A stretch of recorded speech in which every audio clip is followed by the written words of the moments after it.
Little वेई जो को बताता है कि मैं अपने स्पिरिट फॉर्म में चेंज हो गया हूँ। इसका रीज़न ऐसा इसलिए हुआ क्योंकि मेरी बॉडी को डेमन ने उसी टाइम कॉपी और कंट्रोल कर लिया था।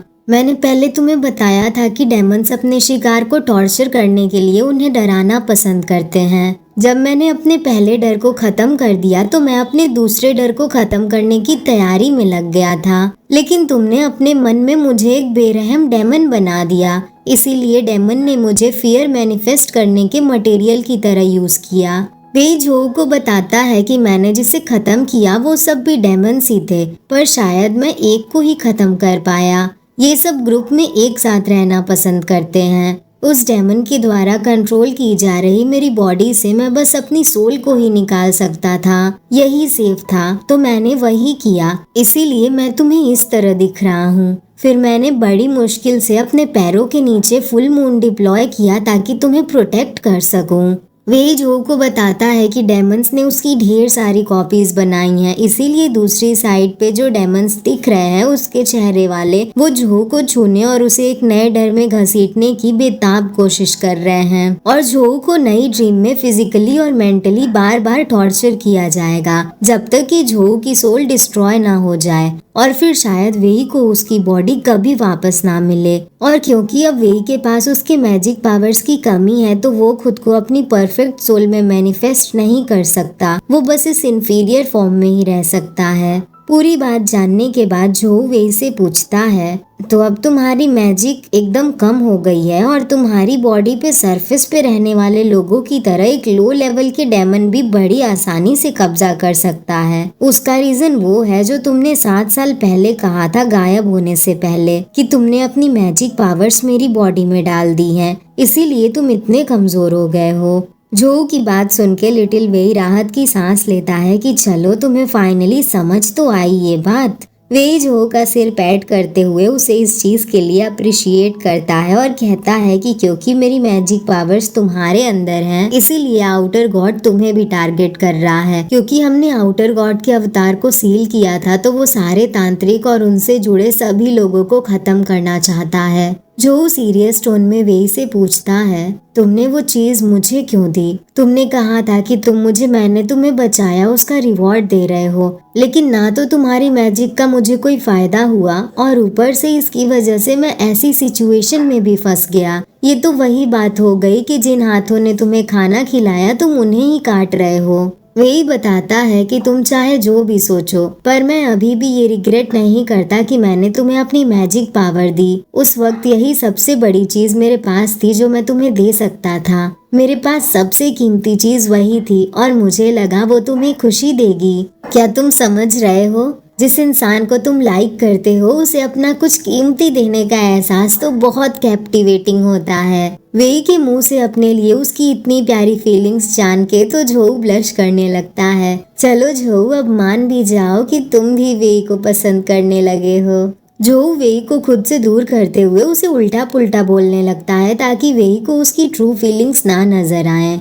ये सुन के वेई गुस्से में झो से कहता है कि अगर तुम मुझे थोड़ा सा अप्रिशिएट करोगे और सुंदर समझोगे तो उन डेमन्स की चालें नाकामयाब हो जाएंगी और हम यहाँ से निकल सकते हैं। तो क्या तुम प्लीज मुझे थोड़ा सा, बस थोड़ा सा अप्रिशिएट कर सकते हो? ये कहते हुए वेई की आंखों से आंसू निकलने लगते हैं। वेई रो तो रहा था पर उसके आंसुओं का झो के ऊपर कोई असर नहीं होता। उल्टा झो तो उसके गालों को पिंच करते हुए उसे डांटना शुरू कर देता है कि मैं पागल हो जाऊं, उससे पहले मुझे यहाँ से बाहर निकालो। तभी वेई भी झो के गालों को जोर से खींचते हुए कहता है, मैंने तुम्हें भागने में मदद करने के लिए स्पेशली ये जेंटल और हार्मलेस तरीका चुना था और तुम अब भी मुझसे ऐसे बात कर रहे हो जबकि मैंने बदले में तुमसे कुछ नहीं मांगा। तुम सच में मुझे बहुत गुस्सा दिला रहे हो। ठीक है, तुम जल्दी यहाँ से बाहर निकलना चाहते हो ना? तुम मुझे ऐसा करने के लिए मजबूर कर रहे हो लिटिल ब्रदर। इस पे झो फ्रस्ट्रेट होके बोलता है,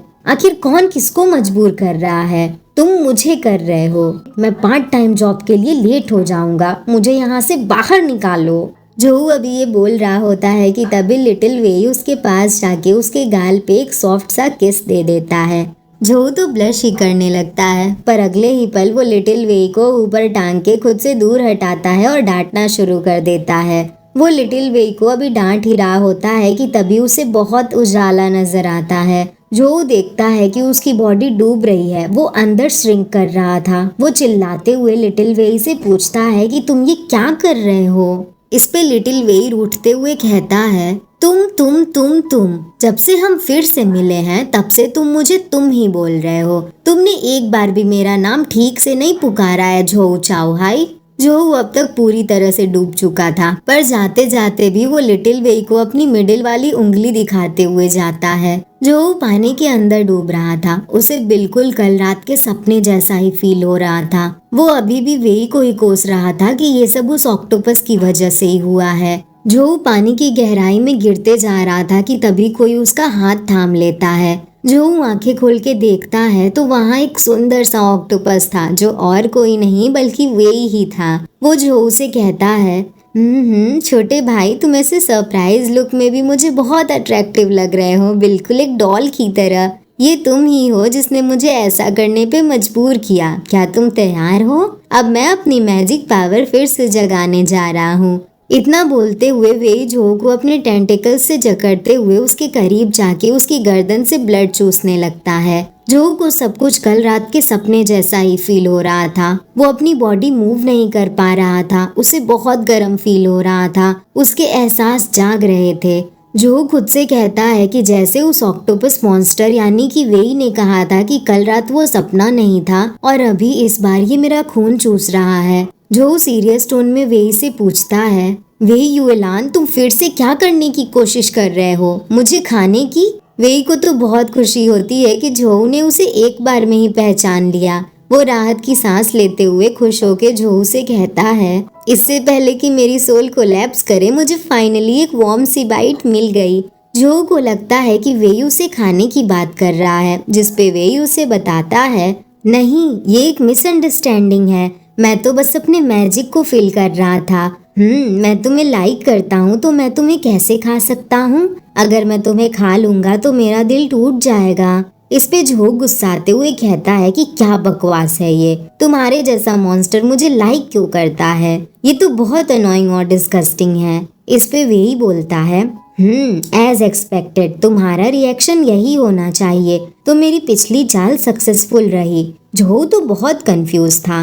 वेई उसे बताता है, ओह, क्या मैंने तुम्हें नहीं बताया? जब हम सेकंड लेवल पे आए तभी से मैं तुम्हारे दिल को मोहित कर रहा हूँ, ताकि तुम अपने मन में मेरे लिए सिर्फ अच्छा ही सोचो। मेरी बातों में मैजिक पावर थी और तुम सच में इन्फ्लुएंस हो गए। फिर चाहे तुम्हारा शर्माना हो या मुझसे झगड़ा करना, तुम्हारे इमोशंस सच्चे थे। मैं फील कर पा रहा हूँ कि तुम मेरे लिए सॉफ्ट हो रहे हो, पर उस डेमन का इल्यूजन अभी पूरी तरह से खत्म नहीं हुआ है। और उसका रीजन ये है कि तुम सरफेस पे रहने वाले ज्यादातर लोगों की सोल्स बहुत कॉम्प्लेक्स होती हैं। मैं चाहे कुछ भी करूं, लेकिन तुम मुझसे डरते हो, ये बात तुम्हारे मन में बैठ चुकी है। तो मुझे ये लेवल क्लियर करने के लिए दूसरा मेथड यूज करना होगा। वैसे क्या तुम मुझसे इसलिए इतना डरते हो क्योंकि मैंने तुम्हें 7 साल पहले डरा दिया था? तुम तो बहुत क्यूट हो। वेई झोऊ को पीछे से हग करके उसकी गर्दन पे बाइट करते हुए कहता है, मैं इस टाइम थोड़े गुस्से में हूँ, लेकिन बहुत खुश भी हूँ। ये पहली बार है जब मैं ऐसी अलग अलग फीलिंग्स महसूस कर रहा हूँ। मैं बहुत खुश हूँ। तुम्हें इस तरह बाहों में लेने और बाइट करने से मेरी स्पिरिट बॉडी को बहुत कंफर्टेबल और हैप्पी फील हो रहा है। झोऊ तो अभी भी रेजिस्ट ही कर रहा था और बोल रहा था कि पागल कहीं के, मुझे समझ नहीं आ रहा कि मेरे साथ ऐसा करना और यहाँ से बाहर निकलने के बीच क्या लेना देना है। वेई बताता है कि ये बस मेरी मैजिक को फुलफिल करने का एक तरीका है, पर इससे मुझे बहुत सुकून मिल रहा है। तुम्हें छूना, तुम्हें किस करना और तुम्हारे बॉडी फ्लूइड्स को अपने अंदर लेने से मैं अपनी मैजिक पावर को थोड़ा रिस्टोर कर सकता हूँ। 7 सालों में मेरी मैजिक पावर्स ने तुम्हारे अंदर रूट्स पैदा कर ली हैं। अब तुम ही मेरे सोर्स हो।